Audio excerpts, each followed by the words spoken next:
choke you down just like a pill.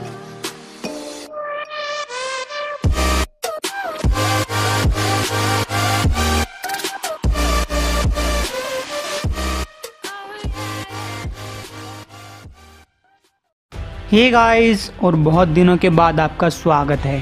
अब तक video न डालने के बहुत सारे कारण हैं और आगे भी आएंगे, लेकिन कोशिश की जाएगी। तो welcome back to King in Black versus King of Hell. तो अब तक किंग ऑफ हेल की कहानी में आपने देखा जॉनी ब्लेज एक घोस्ट राइडर। वो हेल के ऊपर अच्छे से राज नहीं कर पा रहा। उसके राज में डीमंस हेल से भाग रहे हैं, अर्थ के ऊपर अशांति का माहौल क्रिएट कर रहे हैं। जॉनी ब्लेज उनको वापस तो भेज दे रहा है, लेकिन उन डीवल्स के अंदर से कुछ न कुछ एविल जॉनी ब्लेज के अंदर बढ़ता जा रहा है। लेकिन डैनी केज और डॉक्टर स्ट्रेंज की मदद के बदौलत जॉनी ब्लेज के अंदर से बुराई निकाल ली गई। अब जॉनी ब्लेज फिर से अपने काम में लग गया है, इंसानियत को नरक से बचाना। लेकिन क्या हो अगर नरक पहले से ही अर्थ पे पहुंच चुका हो, जो कि है नल द गॉड ऑफ सिम्बियोट्स, जो अपनी ब्लैक गू आर्मी के साथ इस वर्ल्ड के ऊपर कब्जा करने आया है। हेल खुला घूम रहा है। सच में मैं इतना जिद्दी था कि ये यकीन करने लगा कि हेल के ऊपर राज करना इतना आसान होगा। जॉनी ब्लेज मेफिस्टो को बांध कर ले जा रहा है। मेफिस्टो ने कहा, मुझे बहुत तकलीफ हो रही है। जॉनी ब्लेज कहता है, ऐसे ही बोलते रहो और मैं तुम्हारी तकलीफ कम कर दूंगा। ये कहकर वो मोटरसाइकिल और तेज स्पीड से चलाने लगा। वो सोचता है, मुझे लगा था कि मैं कुछ बदलाव कर सकता हूँ, लेकिन अब जब इस बारे में सोचता हूँ तो कितना बेवकूफ लगता हूँ। आखिर मैं क्या करने की सोच रहा था? हेल के डीमंस को बदलने की सोच रहा था। खुद पूरा का पूरा हेल मेरे खिलाफ खड़ा हो गया और अब वो मॉन्स्टर्स की मम्मी लिलिथ भी खुला घूम रही है। वो हेल का कंट्रोल मुझसे छीनना चाहती है। इसी टाइम पे हेल से हजारों डीमंस निकलकर भाग भी रहे हैं। तभी घोस्ट राइडर ने अपनी मोटरसाइकिल एकदम से रोक दी। मेफिस्टो का थोपड़ा जाकर लगता है, क्योंकि घोस्ट राइडर ने अपने सामने एक सिम्बियोट ड्रैगन को देख लिया था। अब ये क्या बला है? देखते ही देखते हजारों सिम्बियोट ड्रैगन्स उसके सामने आने लगे। मेफिस्टो ने कहा, ये तो बहुत बुरा हुआ। घोस्ट राइडर कहता है, चुप हो जाओ। मेफिस्टो बोलता है, ड्रैगन्स का एक झुंड न्यूयॉर्क शहर की तरफ जा रहा है। 80 लाख लोग, उनमें से कुछ लोग मासूम भी हो सकते हैं और वो सारे लोग इन क्रिएचर्स के निशाने पे होंगे। लेकिन मुझे लगता है कि उन लोगों को कुछ नहीं होगा, क्योंकि शायद ये दोस्ताना ड्रैगन्स हैं। और वैसे भी अब ये तुम्हारी प्रॉब्लम नहीं है। तुम्हारी दिक्कत तो सिर्फ हेल और हेवन से जुड़ी हुई है ना। तुम्हें इंसानों के हालात पे ही छोड़ देना चाहिए। अब ये तुम्हारे बस की बात नहीं है। तो घोस्ट राइडर उसे पकड़ लेता है। मैंने कहा चुप हो जाओ। गैस घोस्ट राइडर न्यूयॉर्क शहर की तरफ जाने लगा। मेफिस्टो मुझे टोंट मार रहा है, लेकिन ये जानता है, जैसे कि मैं भी जानता हूँ, मैं इन सब से मुंह नहीं मोड़ सकता। अगर मैं इन लाखों लोगों को मरने के लिए छोड़कर लिलिथ को रोकने के लिए जाऊंगा तो उसे रोकने का कोई मतलब ही नहीं रह जाता। मैं इन डीमंस के साथ बाद में निपटूंगा। गाइस वो एक ड्रैगन के ऊपर चढ़ जाता है। ओके, अब हमें क्या करना चाहिए? तभी वो ड्रैगन एक बिल्डिंग से जा टकराया और उसका मलबा नीचे गिरने लगता है। एक टैक्सी ड्राइवर बाल मरने से बचा। हे पागलो, तुमने मेरी गाड़ी ठोक दी होती। लेकिन तभी एक डीमन ने उस टैक्सी ड्राइवर को मार डाला। टेंशन मत ले मेरे इंसानी दोस्त, हम इनके साथ निपटने वाले हैं। वो यहाँ पे है गाइस। वो नकली राजा और मेफिस्टो दोनों यहाँ पे हैं। वो आसमान में लड़ रहे हैं। उन्हें खींच के नीचे लेकर आओ। झूठे राजा को मार डालो। मेफिस्टो जॉनी ब्लेज से बात करने की कोशिश करता है। घोस्ट राइडर ने कहा, दिख नहीं रहा कि मैं इस ड्रैगन को मारने में बिजी हूँ। मेफिस्टो बोलता है, वेल अगर तुम्हें इसे मारना है तो जल्दी मार के दिखाओ, क्योंकि और भी बहुत सारे ड्रैगन्स तुम्हारी ही तरफ आ रहे हैं। तो घोस्ट राइडर सोचने लगता है, मैं नहीं जानता कि वेनम इन सबसे कैसे जुड़ा हुआ है, लेकिन मैं एक सिम्बियोट को कभी नहीं भूल सकता। वो इस ड्रैगन को अपनी हेलफायर से जलाने की कोशिश करता है। मैं उम्मीद कर रहा हूँ कि मेरी हेलफायर इस ड्रैगन को इतने लंबे टाइम तक डिस्ट्रैक्ट रख पाएगी, जब तक कि मैं अपनी तिगड़म का यूज करने की सोचूंगा। मुझे नहीं पता कि इस चीज के अंदर एक सोल है भी या नहीं। पता नहीं कि मेरी डायमेंशन स्टेयर इसके ऊपर कितना असर दिखा पाएगी। लेकिन अगर मेरी किस्मत अच्छी रही तो मैं इस ड्रैगन को भी बाकी डीमंस की तरह सीधा हेल भेज दूंगा। मेरी आंखों में देखो, मेरे डायमेंशन स्टेयर की तबाही को महसूस करो, अपने द्वारा किए गए हर एक पाप को याद करो। लेकिन घोस्ट राइडर की पीनस स्टेयर का ड्रैगन के ऊपर कोई असर नहीं हो पाता। मैं भूल गया था कि एक सिम्बियोट के ऊपर अपनी पीनस स्टेयर का यूज करने में मेरी कितनी एनर्जी चली जाती है। मुझे भी उतना ही दर्द होता है जितना सिम्बियोट्स को होता है। मुझे थोड़ा सांस लेने के लिए रुकना होगा। मेरी डायमेंशन स्टेयर की वजह से इस ड्रैगन का बाकी ड्रैगन्स के साथ कनेक्शन टूट चुका है। चलो थोड़ा सा तो फायदा हुआ, मुझे कुछ मिनटों का आराम मिल जाएगा। तब तक मैं ये पता करूंगा कि एक सिम्बियोट इन्फेक्टेड ड्रैगन को कैसे मारना है। लेकिन इससे पहले कि जॉनी ब्लेज कुछ भी समझ पाता, किसी और ने आकर उस सिम्बियोट ड्रैगन की गर्दन काट डाली। ये उसका भाई Danny Cage Spirit of Vengeance था। हेलो भैया, लग रहा है कि आपको मदद चाहिए। डैनी केज के साथ मेफिस्टो का बेटा और केयर टेकर शारा भी हैं। वो घोस्ट राइडर से बोलता है, अब से तुम मुझे डेथ राइडर बुलाना। जॉनी ब्लेज ने पूछा, मजाक कर रहे हो क्या? तो डैनी केज ने कहा, मैं पिछले वाले स्पिरिट ऑफ वेंजेंस के होस्ट का नाम यूज नहीं करना चाहता। नेक्रोसिस, ये कौन सा नाम हुआ? और वैसे भी डेथ राइडर बुलाने में अच्छा लगता है। जैसे कि तुम हो घोस्ट राइडर, वैसे ही मैं हूँ डेथ राइडर। फिर जॉनी ब्लेज उस ड्रैगन की तरफ देखने लगा। मुझे लगा था कि एक सिम्बियोट इन्फेक्टेड ड्रैगन है, लेकिन देखो तो इसकी तरफ, ये ड्रैगन की फॉर्म में एक सिम्बियोट था। इसने मुझे इन्फेक्ट करने की कोशिश की, लेकिन नहीं कर पाया। अब मुझे नहीं पता कि मुझे इन्फेक्ट इसलिए नहीं कर पाया क्योंकि मेरा हेल के साथ कोई कनेक्शन था, या फिर मेरे डैमिनेशन स्टेयर की वजह से नहीं कर पाया। कुछ भी हो, इसके पास मत जाना। तुम्हारी तलवार ने इसे सिर्फ थोड़ी देर के लिए बेहोश किया है। देखो, ये फिर से फॉर्म में आने लगा है। डेथ राइडर बोलता है, फिर तो हमें इसे मारने का तरीका ढूंढना होगा, क्योंकि इसके जैसे हजारों शहर में और घूम रहे हैं। तभी जॉनी ब्लेज का ध्यान ब्लैक हट की तरफ गया। ये यहाँ पे क्या कर रहा है? वो अपनी चेन से ब्लैक हट की गर्दन पकड़ लेता है। ब्लैक हट ने कहा, तुम्हें लगता है कि तुम्हारी चेन्स मुझे पकड़ पाएंगी? तो घोस्ट राइडर उसे नीचे पटकते हुए बोलता है, क्या तुम भी मुझसे मेरा सिंहासन छीनना चाहते हो? ब्लैक हट ने कहा, मैं यहाँ पे ये वॉर खत्म करने के लिए आया हूँ, यहाँ पे तुम्हें रोकने के लिए, इससे पहले कि और लोग मारे जाएं। फिर डैनी केज बोलता है कि ब्लैक हट को छोड़ दो। घोस्ट राइडर पूछता है, और तुम इतने तो समझदार हो ही कि इसके साथ ना घूमो।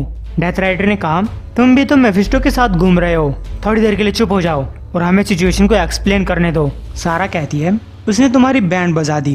ब्लैक हट ने कहा, घोस्ट राइडर्स हमेशा ही ऐसे बिहेव करते हैं। फिर घोस्ट राइडर डैनी केज से पूछता है, तुम तो ये कह रहे थे कि तुम इस वॉर में हिस्सा नहीं लेना चाहते। डेथ राइडर ने कहा, हाँ पता है। अब मेरी बात ध्यान से सुनो। ब्लैक हट यहाँ पे इसलिए है क्योंकि वो नहीं चाहता कि लिलिथ को हेल का सिंहासन मिले। घोस्ट राइडर ने कहा, हाँ वो नहीं चाहता क्योंकि वो खुद इस सिंहासन को हासिल करना चाहता है। डेथ राइडर बोलता है, हो सकता है, ये सब तो टाइम आने पे ही पता चलेगा। अभी के लिए उसने स्टेसी और एमा को किडनैप कर रखा है, उनकी सोल्स को इन्फेक्ट कर दिया है, और ये तब तक उन्हें नहीं छोड़ने वाला जब तक हम हेल के सिंहासन की ये लड़ाई खत्म ना कर दें।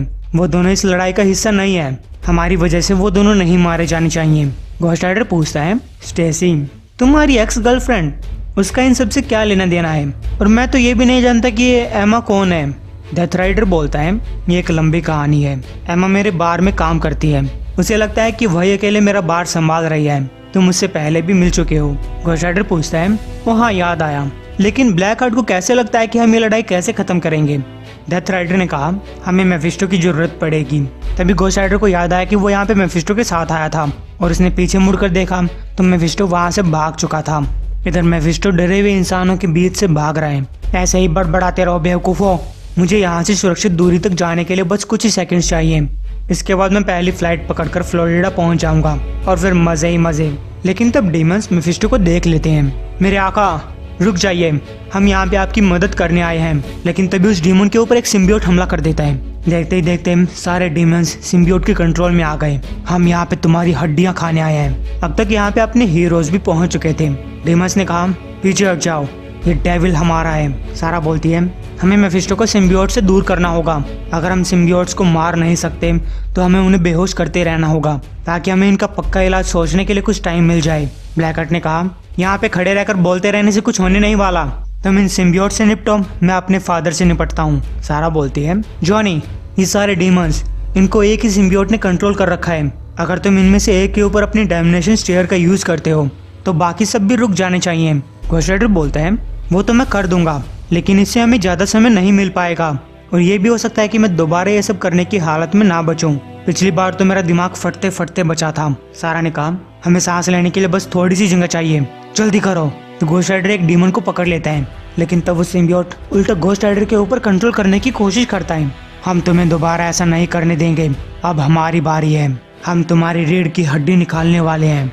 लेकिन तब डेथ राइडर आकर जॉनी को बचा लेता है और उसे सिम्बियोट से भी अलग कर देता है। ये मैंने तुम्हें दूसरी बार बचाया है, याद रखना। सारा ने कहा, वहाँ खड़े मत रहो, तुमने सिर्फ एक डीमन को मारा है, हजारों और बाकी हैं। तब घोस्ट राइडर और डैनी केज एक दूसरे की पीठ से पीठ मिलाकर लड़ने लगे। तभी वो सिम्बियोट सारा के ऊपर कंट्रोल करने लगा। इतने में ही घोस्ट राइडर एक डीमन को पकड़ लेता है। मेरी आंखों में देखो, दर्द महसूस करो, अपने पापों को याद करो। देखते ही देखते वो सारे डीमंस सिम्बियोट के कंट्रोल से आजाद हो चुके थे। मेफिस्टो बोलता है, बहुत हुआ। वो अपने डीमन से पूछता है, तुम यहाँ पे क्या करने आए हो? क्या तुम लिलिथ के लिए काम कर रहे हो? जवाब दो।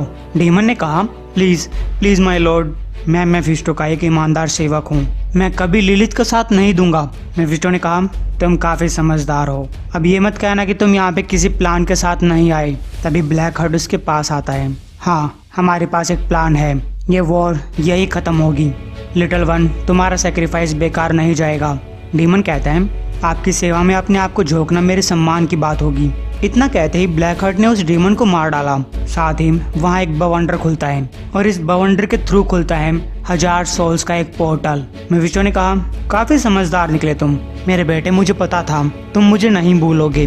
अगर मेरे अंदर दिल नाम की चीज होती तब वो खुशी के साथ झूम रही होती। मुझे अपनी ये थोड़े टाइम के लिए छुट्टियां पसंद आई, लेकिन एक कहावत है ना, घर जैसी कोई चीज नहीं होती। तभी एकदम से घोस्ट राइडर ने उसे आगे बढ़ने से रोक लिया। तुम मुझे डिस्ट्रैक्ट करके भागने की कोशिश कर रहे हो, मुझे तुम्हारी ये आदत पता है।